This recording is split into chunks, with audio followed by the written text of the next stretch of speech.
in the book of Proverbs chapter 3. Babasahin ko po sa inyo verses 5 to 10. Siguro po, hihilingin po natin sa unang pagbasa na ang congregation po ang bumasa po ng ating text. Proverbs chapter 3 verses 5 to 10. Kung handa na po kayo, let me know by saying amen. Okay, everybody now, loud and clear, begin.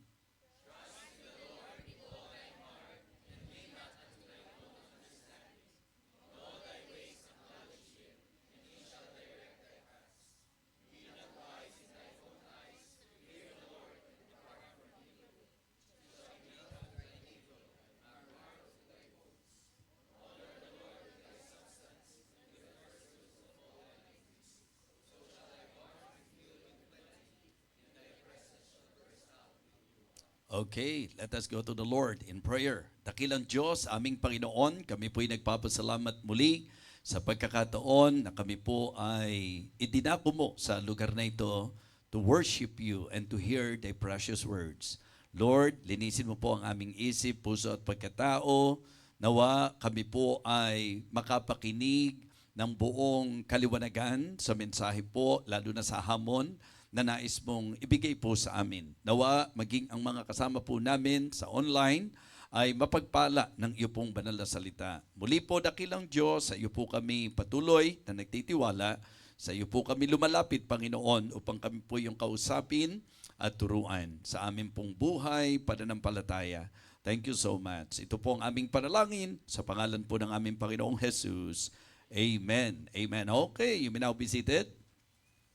Well, siguro po, bago ako mangaral, gusto ko pong maipaalam sa mga kapatiran, kaibigan, at ating pong mga masugid na taga-subaybay sa Believer's Breakfast na ako po ay nagpa-check up. Kaya hindi po naging possible na makapag-Believer's Breakfast po ako nitong dalawang magkasunod na araw. At gusto ko rin pong sabihin na dahil medyo nagbabantay tayo ng konti sa ating health, kapag ka po may mga pagkakataon na magiging mahirap po sa akin, anyway, ang bawat isa naman po talaga, kung tutusin, dapat nagdi-devotion. Kaya pag hindi nyo po nakitang at napakinggan po yung Believer's Breakfast theme song natin, ang ibig sabihin nun, mag-devotion na kayo. Okay?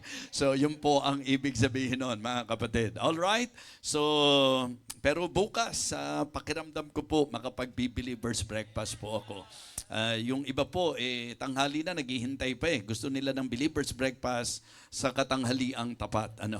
Alright, so the message that I would like to share with you ngayong gabing ito ay ang mensaheng pinamagatan ko pong What the Lord Deserves. Or what our Lord deserves. Ano po ang masasabi nating karapat-dapat para sa ating Panginoon? Ito po ay sulat ni Solomon. Okay? At napakaganda po na tayo ay magbigay pansin sa panulat na ito sapagkat meron pong mga ilang bagay na kung ating pong pag-aaralan, magkakaroon tayo ng evaluation, talagang itutuwid po tayo nito at tayo po'y ililid sa kung ano po ang tama. Sa mundo natin ngayon, na kung saan idinidemand yung ating pong oras, di ba? Maging ang ating pong talento, mga kapatid, maging ang ating atensyon, at ang ilang mga bagay pa. So dahil dito, minsan, meron na tayong mga napapabayaan bilang Kristiyano. Ang ibig ko pong sabihin, yung marapat sa Diyos, hindi po natin na ibibigay. Kaya nga sabi ko, napakaganda po na mula dito sa familiar passage na ito ay magkaroon po ng tinatawag nating paalala sa bawat isa sapagkat kung titingnan po natin, meron pong mga bagay na deserve ng Diyos, marapat sa Diyos, pero hindi po natin na ibibigay sa Kanya. Siguro po dito sa mga talatang binasa natin, kasi napakarami po kung tutuusin. Pero sa konteksto po tayo, doon po tayo sa ating teksto, sa ating passage na binasa. Titingnan po natin mula po dito sa verse number 5 hanggang verse number 10, titingnan po natin kung ano ba talaga ang deserve ng ating Panginoon. So it is good that being a believer, we should be aware sa kung ano po ang dapat deserve ng ating pong Diyos. Ang verses 5 and 6, para sa akin po ay very popular.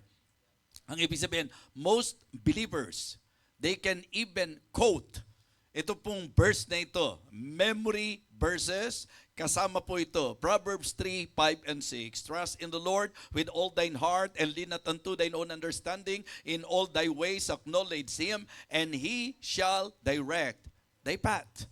So yan po, kabisado natin. At dyan po sa talatang yan, gusto ko pong ipakita sa inyo na ito pong talatang ito, ang po pwede po nating kunan ng tinatawag nating clear understanding sa kung ano ang karapat-dapat o ano ang marapat sa Diyos. Gusto ko isipin niyo po ito. Sapagkat for me, what the Lord deserves, number one, is our faith. Diba?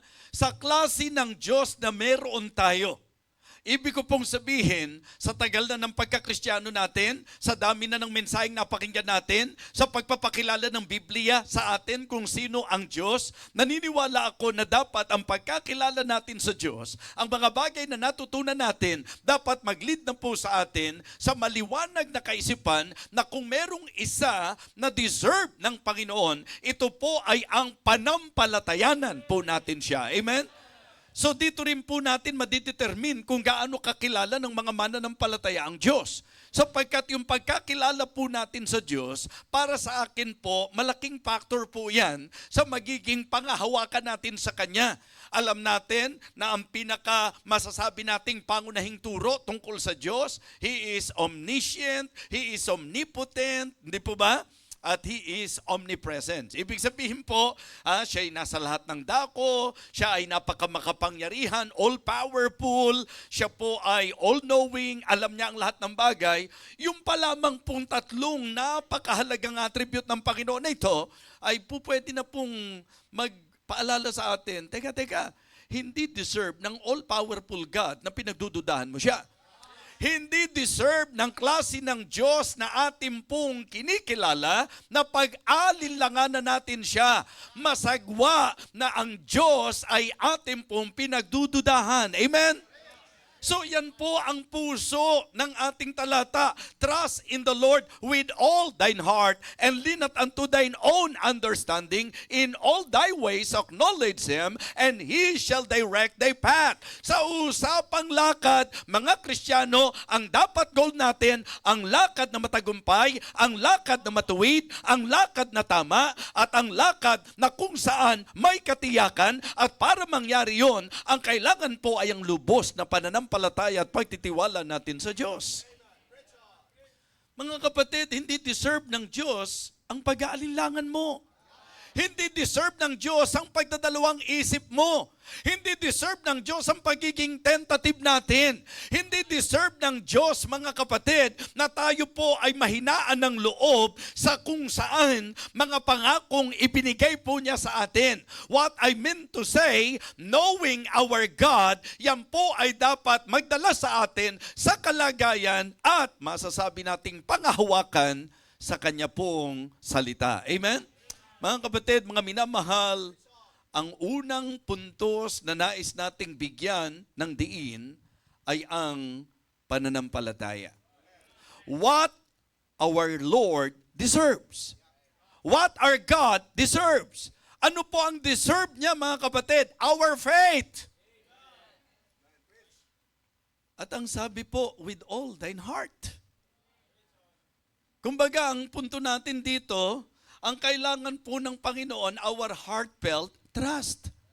Yung talagang tiwalang damang-dama niya, buong puso talaga. Amen? Trust in the Lord with all thine heart. It means to say na ang deserve ng Panginoon is our heartfelt trust. Diba tayong tao, may mga pagkakataon na apektado tayo pagka pinagdududahan tayo eh. At dama natin na kapag hindi tayo pinagtitiwalaan. Kung hindi konfidente sa atin ang isang tao, kahit sa kaibigan mo, sa kaanak mo, o kaya sa kung anumang kaugnayan meron ka, mga kapatid, nararamdaman kapag ka may tiwala o walang tiwala sa iyo ang tao. Di po ba? Mga kapatid, tayo po, hindi naman tayo perpekto, hindi naman tayo all-knowing. Nakakaramdam tayo. Yung Diyos pa kayang all-knowing, ang hindi masasabi po na, kaya nga sa Bible, di ba? But without faith, it is impossible to please God. Ang ibig sabihin, ang usapin ng pananampalataya ay usapin ng pagbibigay kaluguran sa Diyos. Nalulugod ang Panginoon na maramdaman niya na buo ang tiwala mo sa Kanya. Nalubos ang pananampalataya mo sa Kanya. Hindi po natutuwa ang Diyos na kakainin mo lang, pinagdududahan mo siya. Hindi po natutuwa ang Diyos na luluhod-luhod ka pa, may padagok-dagok ka pa sa dibdib. Pagkatapos nun, nagdadalawang isip ka kung sasagutin ba ng Diyos talaga ang panalangin mo. Hindi ba? Yun po ang dahilan kung bakit may mga talata na dapat maging paalala sa atin. A double-minded man is unstable in all his ways. Kasi ang gusto niya, kapag lalapit tayo sa Kanya, but let him ask in faith. Ang ibig sabihin ng asking in faith, nothing wavering. For he that wavereth is like the wave of the sea, driven with the wind and tossed. Kung talagang ikaw, buong puso, sa iyong tiwala sa Diyos, mga hawakan ka, nakakain ka araw-araw. Mga hawakan ka na matutugunan niya ang iyong pangangailangan. Mga hawakan ka na makapag-aasawa ka sa kanyang panahon. Magtitiwala ka sa kung ano ang ipinangako niya sa iyo. Amen? Yes. Mga kapatid, mga minamahal, minsan kasi nahihinaan tayo ng loob dahil wala na tayo sa kalendaryo. Pero pasok ka naman sa bingo, di ba? Pasok ka naman sa bingo. Ang sinasabi ko po, hindi ba, ang pangunahin na lagi po nating naririnig. Ang sabi po, but seek ye first the kingdom of God and His righteousness, and all these things shall be added unto you. Alam niyo po, pag inaral niyo po yung all these things dito, yun po ay nasa konteksto nung ating pangangailangan. Di ba? Yung pangunahing pangangailangan. Pero mga kapatid, gusto kong sabihin sa inyo, higit pa sa riyan, lahat ng pangangailangan natin, alam ng Diyos yan. Kaya ang Diyos ang pwede mong panghawakan. Hindi dapat tumatakbo ka at ang umiiral sa iyo, yung typical na pag-iisip mo bilang tao. What I mean to say, it is not helpful for you na ikaw ay nabubuhay sa paningin, sa pakiramdam, hindi sa pananampalataya. Diba? Hindi ka dapat bumase sa pakiramdam. Ang sabi ng Bible, trust in the Lord with all thine heart. Ang ibig sabihin, kinakailangan yung pananampalataya o pagtitiwala na nararamdaman. A heartfelt trust.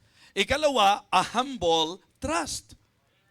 Diba? And lean not unto thine own understanding. Hindi po pwedeng sasabihin mo na nananampalataya ka sa Panginoon, ang ipinipilit mo yung sarili mong kaunawaan, yung sarili mong kaisipan. Di ba?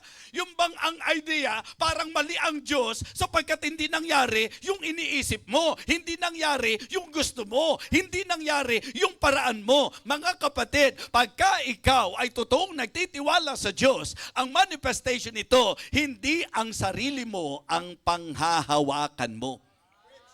Diba?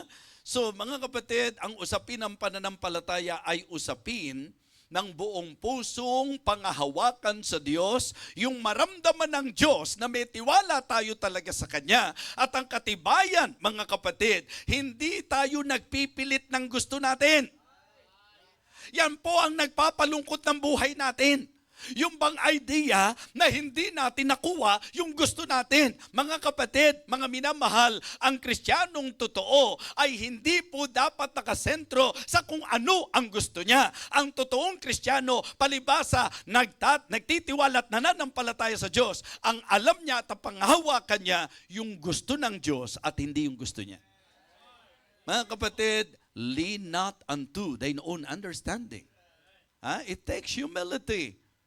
Diba? Yung hindi mo ipapangahas sa Diyos yung galing mo, hindi mo ipapangahas sa Diyos yung lakas mo, hindi mo ipapangahas sa Diyos yung talino mo, yung pangsariling kaisipan mo. Ang usapin ng pananampalataya ay pagkilala sa magagawa ng Diyos, hindi sa magagawa natin, sa lakas ng Diyos, hindi sa lakas natin, sa iniisip at plano ng Diyos, hindi sa iniisip at kagustuhan natin. Diba? And it should be a habitual trust. Diba? Heartfelt trust. Humble trust. And habitual trust. Bakit? Kasi ang sabi, in all thy ways acknowledge Him. Kumbaga, ito yung dapat maging gawi natin. Diba? Yung tiwala sa Diyos, yan ang dapat habit natin. Yung panghawakan siya, yung pagtiwalaan siya. Hindi doon sa pagtitiwalaan ko siya kung ito ang pag-uusapan. Pero pagka ganito na ang usapan, hindi na po pwede yun. Ako na to. No, in all thy ways. Hindi sa usapang pangangailangan lang sa pera. Pati sa love life, pagtiwalaan mo siya. Pati sa direksyon, pagtiwalaan mo siya. Pati sa desisyon, pagtiwalaan mo siya. Mga kapatid, habitual trust. Yung lagit-lagi, yung ang maging gawi natin sa buhay na ito, hindi ako hahakbang nang hindi ko pangahawakan kung ano ang gusto ng Panginoon. Ano man ang sitwasyon ko sa buhay, ano man ang laban ko, ano man ang nakikita ko, basta ang magiging habit ko ay ang laging pagtiwalaan ang Diyos. Amen? Mga kapatid, mga minamahal, ang usapin ng kung ano ang marapat sa Diyos ay dapat magpaalala sa atin na ang deserve ng Diyos ang pananampalataya natin. Yung lubos na pagtitiwala natin, yan po ang deserve ng ating Panginoon. Okay? Number 1, our trust.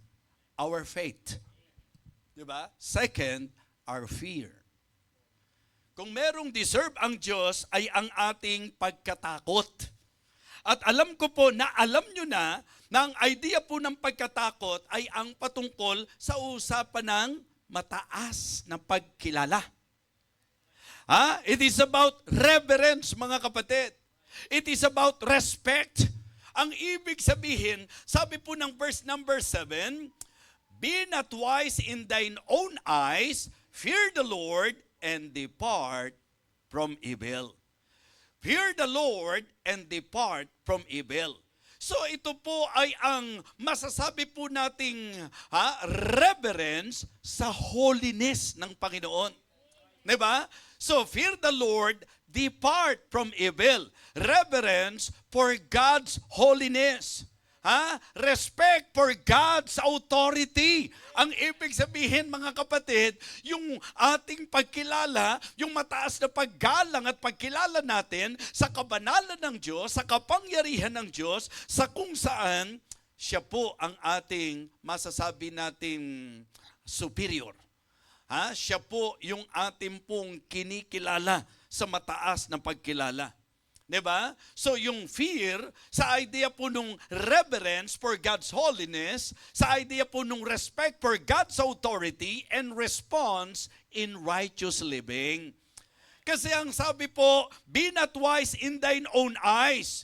Fear the Lord and depart from evil. It shall be health to thy navel and marrow to thy bones. Mga kapatid, honor the Lord with thy substance. Isama pa natin yung salitang honor. So, fear is about reverence. Reverential fear. Doon po sa pagkilala natin sa kung sino ang Diyos, yung pagkilala natin sa kabanalan ng Diyos, mga kapatid, kung paano tayo dapat tumugon sa kanyang salita, sa kung ano po ang kalooban niya sa atin. Mga kapatid, tatandaan niyo po, yung may takot sa Diyos, kasi kanina sinasabi ko sa inyo, pagka ang tiwala mo nasa Diyos, hindi mo ipipilit yung gusto mo. Pagka ang iyong pananampalataya at ang pagtitiwalay sa Diyos, hindi ka magmamarunong sa iyong sariling kaisipan. Mga kapatid, the same idea na gusto kong makita nyo, na kung may takot ka sa Diyos, hindi ka makikipagpilitan sa Kanya. Hindi mo ipipilit ang gusto mo. kung alam mo ng mali, kung alam mo ng masama, kung alam mo ng lihis, kung alam mo na hindi kalooban ng Diyos at labag sa kabanalan ng Panginoon, mga kapatid, hindi mo ipipilit yan. Yan po ang usapin ng takot sa Diyos. And you know what? Alam nyo naman po yan, na sa panahon ni Prophet Malakay, isa yan sa talagang diretsang sinabi ng Panginoon, nasaan ang takot nyo sa akin? So God is expecting na yung kanyang mga anak, yung mga tunay na sa kanya, ang isa sa pagkakakilanlan, hindi lang pananampalataya sa kanya, kundi takot sa kanya. Amen? Mga kapatid, ang takot sa Panginoon ang panimula ng karunungan. So, if you really want to be acceptable, kung gusto nating maging katanggap-tanggap sa Diyos, mga kapatid, mahalaga po yung takot natin sa Kanya. Opo. 'Di ba? Iyon yung takot na hindi ang concept, yung horror, mga kapatid. Ito po yung takot na kung saan positibo po ang gustong ipakita. At may mga example tayong makikita sa Bible na mga God-fearing. Tama po? Si Job, isa sa binigyang emphasis sa kung ano siya, ito yung pagiging God-fearing niya. 'Di ba? Nung ang Diyos ay nagsalita kay Satan, yun ang kanyang isa sa binigyan ng diin. Kung sino si Job, "Hast thou considered my servant Job, that there is none like him in the earth, one that feareth God and sheweth evil." Kaya pag tiningnan niyo po yung pagkakaugnay, 'di ba? Ang sabi po, fear the Lord, depart from evil. So, yun po ang deserve ng Panginoon. Yung pananampalataya natin sa Kanya. Yung tiwala natin sa Kanya. So, what our Lord deserves, number one, our faith. Tiwala. Second, our fear. Takot. Opo. Bakit natatakot kang hindi maka-attend? Diba? Yun ang tama. Yung natatakot kang hindi mo magawa ang tama.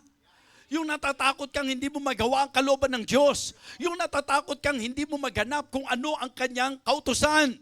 Yun po ang takot na sinasabi ko. Nakakatakot kapag wala ka ng takot. Opo. Hindi mo na pala inihuhulog yun, dapat inihuhulog mo. Hindi mo na pala ibinibigay yun, dapat ibigay mo. Pero panatag ka lang, wala kang katakot-takot. Nakakatakot yan. Nakakatakot ang buhay na hindi natatakot sa Diyos. Bakit? Katakot-takot na konsekwensya ang mararanasan mo dyan. Matakot ka sa Diyos, lumayo ka sa kasamaan. So ito yung takot na hindi ka basta mapapanatag, na wala naman talagang dahilan, hindi ka dadalo. Mga kapatid, yan yung mga dapat natin pong hindi babaliwalain. Sana, pagka alam mong hindi mo magagawa ang kalooban ng Diyos, may takot sa puso mo. Kaya ang mangyayari ngayon, gagawin mo kalooban ng Diyos dahil sa takot mo sa Panginoon. Amen? So, importante po yan. So, number one, our faith. Number two, our fear. Number three, what the Lord deserves is our first. Our first. Yes. Ang sabi po ng verse number 9, honor the Lord with thy substance and with the first fruits of all thine increase. In that principle, I want all of you to see na ang gusto ng Diyos, yung pangunahin. Kasi yun naman talaga deserve ng Panginoon. Hindi po deserve ng Panginoon ang ating pong mga leftovers, mga kapatid. Hindi bagay sa Diyos yung mga tira-tira natin. Hindi ko na magagamit ito. Siguro po, nakakaintindihan naman tayo na kapag kami mga kaawa-awa, kapag kami mga nagigipit, kapag kami nangangailangan, baka naman may mga damit na kayong hindi ginagamit yan. Baka naman may mga luma-luma tayong bagay dyan. Itulong man lang natin. Yung ba deserve ng Panginoon? Mga kapatid, kung meron pong deserve ang Panginoon, ito po ay ang una sa atin. Amen? So, sa usapang pag-ibig, mga kapatid, sa usapang pagmamahal, sa usapang pamumuhay, sa usapang pagsamba, sa usapang pagbibigay, mga kapatid, sa lahat ng aspeto ng buhay natin, God deserves the first. Our first. Amen? ang ating mga panguna. Siya po ang dapat mauna. Hindi kung sino-sinong tao sa buhay mo. Diyos muna. Ito ang great commandment. Ang pinakadakilang utos ay ang ibigin mo ang Diyos ng higit at lalo sa lahat. Ng buong puso mo, ng buong kaluluwa mo, ng buong pag-iisip mo. At iyon ang magandang ating pong suriin ngayong gabi. Na usapang pag-ibig, una ba ang Diyos? Sa usapang pagsamba, una ba ang Diyos o minauuna sa Diyos sa buhay mo? Di ba? Sino man na ipinagpapalit mo? Sino mang itinatapat mo sa buhay mo na sa Diyos? Mga kapatid, yun po ang nagdedetermine kung sino talaga una sa iyo. So deserve ng Panginoon. Sabi niya, and the first fruits of all thine increase. Kaya dapat sa mga Kristiyano, kapag ka po meron silang tinatangkilik, hindi dapat kung ano-ano na ang mga, gamitin natin dito o kailangan natin to, and then kung may matira, yan siguro, bigay natin sa church. Ialay natin sa Diyos. Paano kung wala natira? Diba? Yun ang dahilan kung bakit sinasabi natin, yung unbeliever, kapag ka sinabi nila, o sige, dadalo kami pag may time.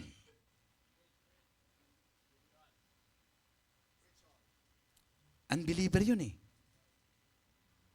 Pero kung believer ka, tas ganun ang mentalidad mo, mga kapatid, hindi deserve ng Diyos na sa lahat ng pagpapala niya sa buhay mo, hindi deserve ng Diyos na sa lahat ng kabutihan niya sa iyo, hindi deserve ng Panginoon na kung tutuusin sa Kanya mo tinatanaw ang lahat ng bagay na meron ka, tapos parang manlilimos siya ng oras mo, parang manlilimos at makikipag-agawan siya sa buhay mo. Mga kapatid, kung ikaw ay may tuwid ng pagkakilala sa Diyos, ang alam mo dapat na kung ang deserve ng Diyos ang pag-uusapan, deserve ng Diyos ang una sa buhay natin. Siya po ang dapat una. Priority in giving, priority in living, in our worship. Sabi ko nga sa inyo, sa usapang pagmamahal, sa usapang pamumuhay, sa usapang pagsamba, sa usapang pagbibigay, mga kapatid, ang deserve ng Diyos ay ang ating una. Paggising mo sa umaga, siya unahin mo. Mag-believer's breakfast with BFDB ka na kaagad. Diba? Ibig sabihin, kapag ka pinag-usapan natin, paggising natin, bago ang kahit sino, bago ang kahit ano. Baka mamaya, hindi ka pa nga nadidilat ng matindi. Cellphone, nasaan ka ba cellphone? Yung iba, kabisado na. At maaawa ka sa iba. Talagang pagka nagbukas ng cellphone, hindi pa niya makita ng mabuti yan, di ba? Nakaranas ba kayo noon? Yung hindi nyo talaga mababasa pa siya ng, kasi kailangan talaga yung gising na diwa mo eh. Tapos pagbukas mo, series pala ng pinanonood mo yung nandoon. Nakakatulugan mo at nung magising ka, yun pa rin ang una.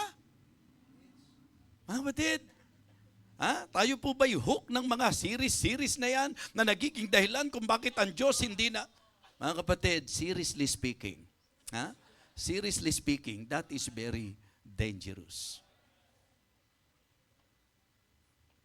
Paggising mo sa umaga, Diyos muna. Paggising mo, good morning, Lord. Thank you, Lord, for another day. Thank you for this very beautiful morning. Di ba? Yung pagkatingin mo sa, thank you for this beautiful morning. Pero wala ring lukuhan ng sarili. Kapag ka nakita mong, di ba? Lord, thank you for this morning lang. Morning lang. Huwag mo samahan ng beautiful kung hindi mo naman nakita talaga. Mga kapatid, mga minamahal, para sa akin po, ang daming bagay na po pwede natin consider. And God deserves our faithfulness. Yes. Kung may deserve ang Panginoon, katapatan ng bawat isa sa atin. Di ba? Kasi kadalasan po, Lagi tayo nandoon sa dialogue o kaya sa eksena o kaya doon sa laging sinasabi natin, alam niyo po, sa kabila ng tayo po ay hindi nagtatapat, ang Diyos po ay nananatiling tapat. Hindi ba? If that statement is sincere, that God is always faithful to us, medyo mapahiya naman tayo. Diba na? Siya nga kung tutusin, hindi naman siya obligado sa atin eh. Pero napakatapat niya sa atin. Eh tayo po ang sabi, moreover, it is required unto stewards that a man be found faithful. Tapos ikaw nire-require ng Diyos ang katapatan, pero kamusta po tayo? Mga kapatid, mga minamahal, napakaganda po ng mga kabisado nating talatay bumaon sa ating mga puso at mag-manifest sa ating mga buhay. It is good to manifest the Word of God in our lives, mga kapatid. Trust in the Lord with all thine heart. Magtiwala ka sa Diyos na mararamdaman talaga ng Diyos na nananampalataya ka, na nagtitiwala ka sa Kanya. Heartfelt trust, humble trust, mga kapatid, kasi hindi ka nangawakan sa sarili mong kaunawaan. Habitual kasi lahat ng iyong lakad, decision mo, gagawin mo, everything in your life, you will always consult Him and you will always acknowledge Him and you will trust Him sa lahat sa buhay mo. Ipagtiwala mo sa Diyos. Naniniwala ba kayo na ang Diyos kaya niyang ibigay ang kakainin natin sa araw-araw? Opo, magtiwala tayo. Magtiwala tayo na ang Diyos natin, siya ang Jehovah Jireh. Ha? Mga kapatid, faithful provider ang Panginoon. At iyan po'y proven na sa napakaraming pagkakataon. So kaya nga, ngayong sandaling ito, dito po sa ating tinalakay, magandang magkaroon tayo ng panuri sa ating pong mga sarili kasi ang pinakamabigat sa lahat, yung bang ang idea nung kung ano ang deserve ng Panginoon, malinaw sa iyo that God deserves our faith, that God deserves our fear, that God deserves our first, that God deserves our faithfulness. Alam nating deserve niya, pero ang tanong, na ibibigay ba natin? Sa usapang kumpanya, nagtrabaho ka, naging matapat kang empleyado, tapos hindi ibibigay kung ano yung para sa'yo? Being human. Ha? Mga kapatid, negative ang magiging reaksyon mo. Kasi sinasabi mo, pinagtrabahoan ko ito, deserve naman namin ito eh. Yung mga benefits na deserve namin yan, tapos hindi ibinigay sa'yo. Mga kapatid, mga minamahal, gusto kong malaman nyo na ang Diyos na kinikilala natin ay Diyos na may damdamin din. Kaya napakahalaga po na makita natin na ang deserve ng Panginoon, diba? Eh yung maging priority natin siya. Deserve ng Panginoon na talagang ma-please po natin siya. Yan ang deserve ng Panginoon. To make Him our priorities as your priority, our priority, and to please Him sa ating mga buhay. Kaya siguro po, magandang sa naging pakikinig natin, yung bang magpakatotoo tayo ngayon. Yung bang trust in the Lord with all thine heart, totoo ba yan? Na talagang lubos ang tiwala mo sa Kanya? Okay? Yung takot natin sa Diyos, nakikita ba yan? Doon sa idea na yung alam nating dapat nating gawin, ginagawa natin dahil sa takot natin sa Panginoon. Diba? Na siya ba talaga ang first sa buhay natin? Diba? Na nagtatapat po ba tayo sa Kanya? Mga kapatid, what our Lord deserves. Number 1. Number 2. Number 3. Number 4. Marami pa po. Pero itong ating nakita sa ating pong teksto, ang nais ko po na pagbulayan po natin. Yan po ang deserve ng Panginoon. our faith, our fear, our first, and our faithfulness. Honor the Lord with thy substance and with the first fruits of all thine increase. So shall thy barns be filled with plenty, and thy presses shall burst out with new wine. Mga kapatid, ang resulta ng pagbibigay natin sa Diyos ng kung ano ang deserve niya ay tiyakang pagpapala sa atin po bilang mga Kristiyano. If we will give God, our best.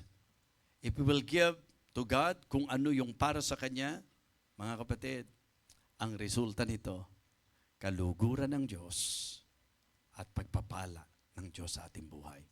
Tumayo po tayong lahat.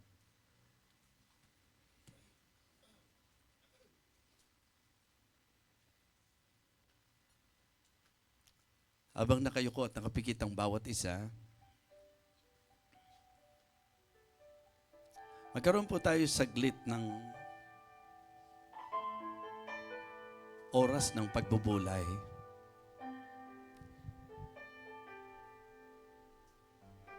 Kasi kung naiintindihan lang to ng mga Kristiyano, siguro kung ano yung attendance natin ng Sunday, yun ang magiging attendance natin ng Wednesday. Kung naiintindihan lang po ito ng mga mananampalataya, naniniwala ako na laging napakasaya ng ating worship. Kung naiintindihan po ito ng mga Kristiyano, walang magiging kakulangan sa mga tugon sa pangangailangan sa gawain. Mga kapatid, mga minamahal, sa ating pong mga puntos na tinalakay ngayon, sa usaping ano ba ang deserve ng Panginoon, ipinaunawa po sa atin na pagtitiwala sa klase ng Diyos na meron tayo, alangan na tayo po'y laging nag-aalinlangan, nagdadalawang isip, nagdududa. Hindi po deserve ng Diyos ang siya'y pagdudahan. Ang deserve ng Diyos ay ang lubos natin siyang pagtiwalaan sa lahat ng ating lakad, sa lahat ng ating kapasyahan. Ang deserve ng Diyos ay ang matakot tayo sa Kanya. Sa idea po na ating bibigyan ng mataas ng pagkilala ang Kanyang kabanalan. Ganon din yung ating pong paggalang sa Kanyang otoridad, mga kapatid. Yung magiging tugon natin sa matuwid na pamumuhay. Mga Kristiyano, magiging priority natin siya at ang kaluguran niya. Magtatapat tayo sa Kanya. Ngayong sandaling ito, hindi emosyon, kundi konbiksyon. Hindi po emosyon. Konbiksyon, kilos ng banal na Espiritu. Ang altar ay bukas para sa iyo. Una, to confess. Para mag-confess ka sa Panginoon, Lord, as I listen to the message, talagang may realization ako na hindi iilang pagkakataon na hindi ko na ibibigay kung ano ang deserve mo. Hindi ko nagagawa kung ano yung marapat sa iyo. Ito'y magandang pagkakataon upang tayo po, mga kapatid, ay humingi ng tawad sa Diyos.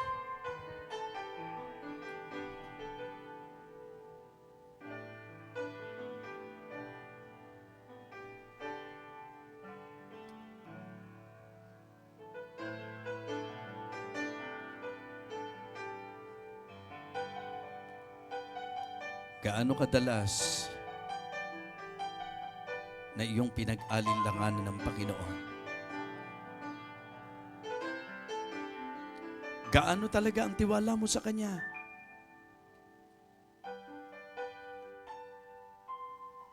Talaga bang may takot tayo sa Diyos?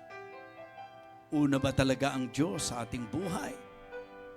Sa usapan ng pag-ibig, sa usapan ng pagsamba, sa usapan ng pamumuhay, sa usapan ng pagbibigay, sa usapan ng paglilingkod at sa lahat na. God deserves our first. Siya ang dapat priority ng buhay natin, mga kapatid. Sapagkat siya rin naman ang lahat ng dahilan sa kung ano po ang ine-enjoy natin sa buhay na ito. Mapagpalang Diyos at Diyos na karapat-dapat sa lahat-lahat. Patawarin mo po kami sa aming mga pagkukulang, sa mga sablay sa aming buhay. At nandito po kami, Panginoon, humbling ourselves before you. Kinikilala ang aming pong kasalanan at pagkukulang sa iyo. Thank you for reminding us ngayong sandaling ito. Ikaw, dakilang Diyos, ang siyang maging una nawa sa aming buhay.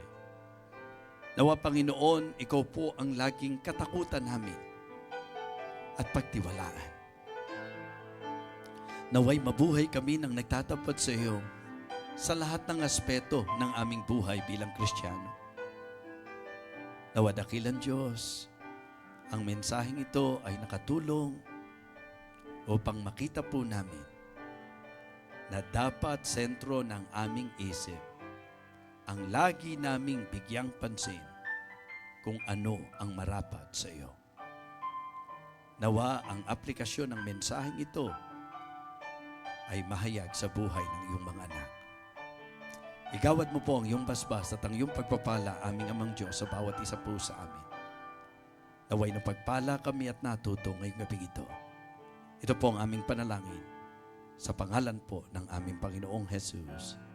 Amen. Amen. Praise the Lord. Thank you so much. Balik na po tayo sa ating upuan. Tawagin po natin ang ating tagapangasiwa.